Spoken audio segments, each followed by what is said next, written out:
Why I stopped using Mailchimp.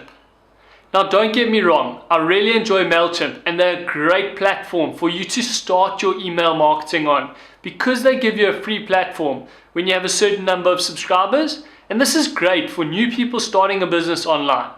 But I decided for myself that I wanted to take my online business seriously and take it to the next level. And to do that, I needed a good email marketing platform that could help me deliver my lead magnets to customers in a professional looking way. And the tool that I found to do this was ConvertKit.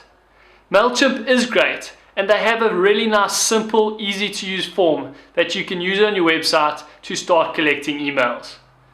But for me, that form kept jumping around, it didn't look great, it never worked the way I wanted it to work, and no matter how many tutorials I watched on how to change the form, how to move it around, how to set the right size and make it work, didn't work for me.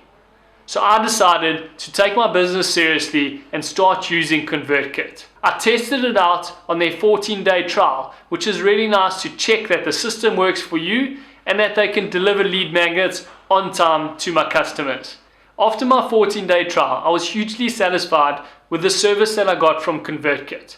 So I decided to upgrade to their monthly plan and commit to my business and growing my business online. If you want to try out their trial, I'll leave a link to the description below and start taking your business seriously today.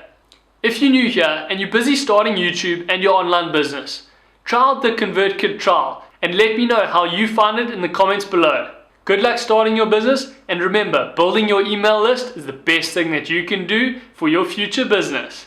If you enjoyed this video, hit that like button and subscribe to our YouTube channel. We create new videos every single day teaching you how to start and grow on YouTube. We'll see you on the inside.